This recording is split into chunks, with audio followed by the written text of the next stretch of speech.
Narcissists want to be in control of a lot of different things. Mainly, they want to be in control over you. But they do this in a couple different ways. Today, we're going to focus on how they control your phone, your finances, and your friends. Did you ever feel like you were living in a place where you had constant surveillance over you? Maybe you felt like the narcissist in your life, the toxic person, was monitoring your phone, controlling the finances, dictating who you could be friends with. We're going to talk a little bit today about different ways that narcissists try to manipulate and try to control you in different aspects of your life. And we're going to explore some of the tactics, some of the things that go on to be able to have you understand how narcissists try to control your phone, your finances, and your friendships. If you guys haven't already, please hit subscribe or hit like or hit share, whatever it might be to help someone else know and understand about narcissistic abuse. If you guys are new here, my name is Ben Taylor, myself or a narcissist on this channel to provide awareness about narcissistic abuse and the destructive nature about it, how it hurts, wrecks, and destroys so many people's lives. I'm on here not just to bring awareness, but also to help with the healing, growth, change, and development to help you move from the person you are now to the version that you want to become. That's on a healing journey. That's through a growth mindset as we continue to help people break free from narcissistic abuse mentally, emotionally, physically on a day-to-day basis. If you're interested to know more, you can go to escapetoxicity.com and see our 7-day challenge for $7 to understand how this even starts, how this even develops. If you want to work with me one-on-one, you can apply at rawmotivations.com. So anyways, diving in, I want to talk about this aspect, how narcissists control your phone, your finances, and your friends. Okay, now we know narcissists a lot of times are very controlling, period. But what's it look like specifically in these specific areas? First one I'm going to talk about is the phone. Narcissists oftentimes have this aspect of an invasion of privacy. Like the phone, having surveillance on your phone, having an invasion of privacy of like, I need to know what's on your phone. I need to know what's actually going on. You might have seen this where the narcissist is very closed off with his phone and you're not able to look at it. You're not able to interact with it. You're like if it even lights up, he's like, you can't even see it. But he wants to have access to your phone.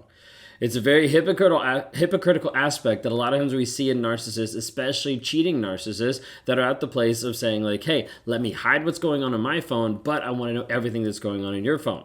This is part of the envious piece. This is part of the control and the manipulation, all different aspects of narcissism of trying to make sure that they have control over you and over the situation. Now, for a narcissist, a lot of times that's let me have my cake and eat it too. Let me be with you and also cheat on you at the same time. Produces that high, produces that idea of like so many people love me, so many people giving me attention, that type of thing. Okay, this aspect of like checking out someone else's phone, like being in control of that as well. We see this happen a lot of times where narcissists will invade your privacy and start to figure out what's actually going there. Sometimes that could be cloning the device. Sometimes it could be installing surveillance stuff on it. Sometimes that could be just accessing your phone when you don't know about it. There's a time in my life when I was going through some of the darkest times, and that was when I was cheating.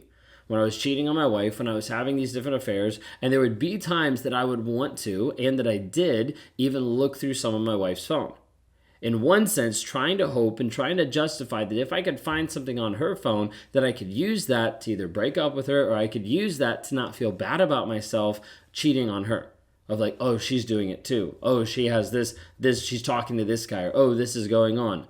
There's nothing ever there because she wasn't doing anything wrong. But in my mind, I wanted to find something. I wanted to justify something I was doing based on something that was on her phone. Okay, so this invasion of privacy is something that narcissists will do a lot of times. Not just with the phone, but specifically we're highlighting phone today. But they'll do this. So a lot of times they'll demand access to your messages. Like have it where like I need to be able to see what you're talking to, who you're talking to, who you're going out with, what you're doing. This will get to a place where they start to track your location. Don't be fooled. You might be with a covert narcissist and they want to track your location for safety. Where like they want to know where you are so they can protect you. It's still an aspect of control. It's not an aspect out of care because then you get in trouble with, well, you spent, an extra 2 minutes at the Starbucks. Who are you talking to? Who are you cheating with on? Like all these different things will keep happening. But they're going to use your technology to try to keep tabs on you. Try to keep tabs on your activities, like what is actually going on. By controlling your phone, they start to manipulate and exert power over you and over your daily life. Then you don't actually know what you're allowed to do, what you're not allowed to do. You'll see this in so many different ways. You spent extra time going to the store. What happened? Who are you talking to? Like you spent extra time on the phone the other day. Like what was going on? You'll see this. And some of you listen to this and might be like, that sounds insane. That sounds wild. Like how would this even happen? It happens. And it happens consistently in toxic relationships where it even becomes a slow aspect, but it slowly ramps up to being something that's very, very toxic. Think of it this way, like a narcissist may constantly go through your phone. Like you might know it, you might not know it. Check your phone, read your messages, demand explanations of like, what are you doing with this person? Why are you interacting with this person? I don't feel comfortable that you're talking to this one guy. Like I don't feel comfortable that you have this communication. This aspect of like this invasion of privacy creates this aspect of fear. Fear from you of like, I need to make sure that I'm actually doing everything right for this person. Like I need to make sure I don't step out of line. I need to make sure I don't mess something up. And so you keep trying to make sure that you fit in that box, but it's hard because the narcissist is always changing it. They're moving the goalposts. They're changing what you're supposed to do. They're telling you, hey, you need to delete your social media. You need to delete all these guys off your social media because I don't want you cheating on me. Like there's so many different levels of it, but a lot of times the narcissist will do whatever they can to execute control over you. And it gets to a place where you are under this fear, under this control, making you feel like you're constantly being watched. Because with a narcissist, you typically are. So first thing is you have to be careful because a lot of narcissists will control your phone. Second thing, financial control and exploitation. Like a lot of times you'll have a narcissist that is trying to make sure to leverage the finances so that you're under their control. Like you're subservient because you're dependent on them for the finances.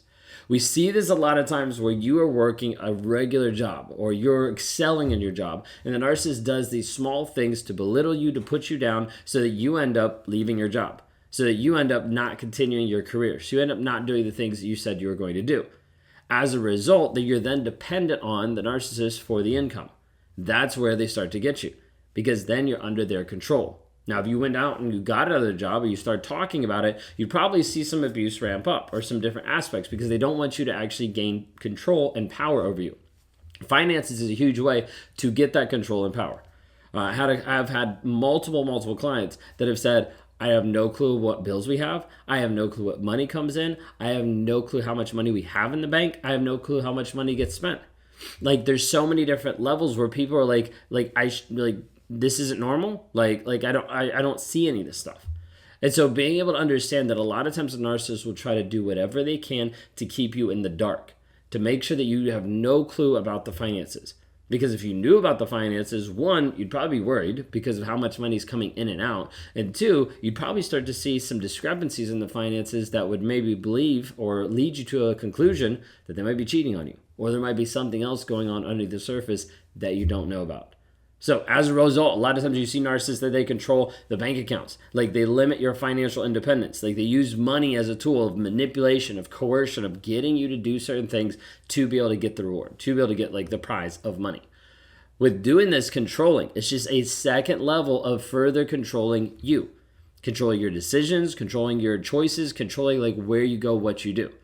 So like you might have this where your partner is like demanding access to your bank accounts, claiming ownership over your income, like saying, hey, you have to pay for all these different things and they don't pay for anything, preventing you from managing your own finances.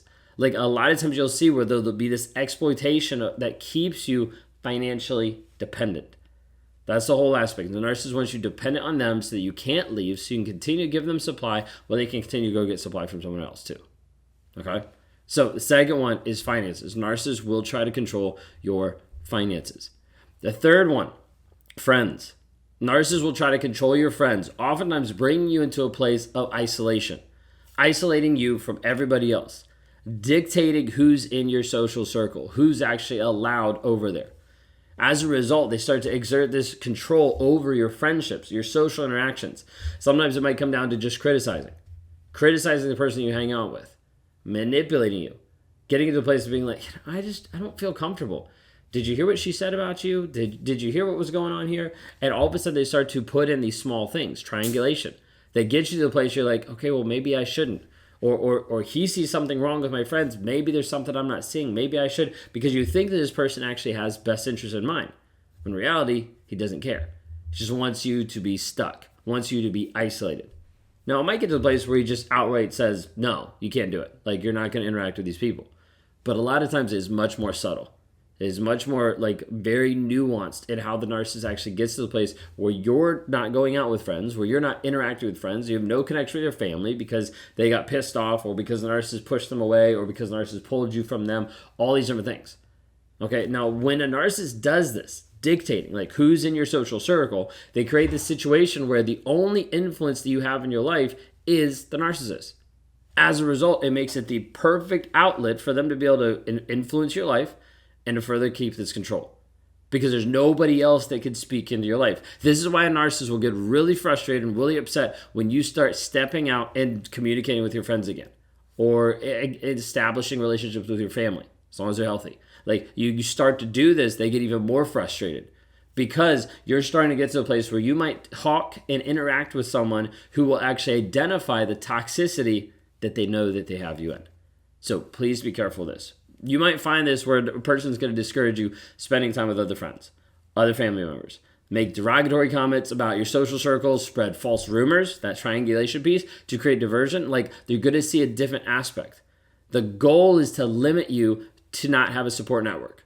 That is the whole goal. Let me keep you from a support network. This is why a lot of stuff that we have inside of Raw Motivations is communities.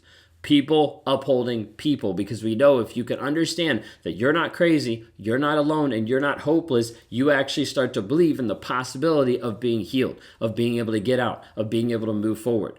And once we show that with countless people that have gone through different programs, you start to see, hey, this is possible.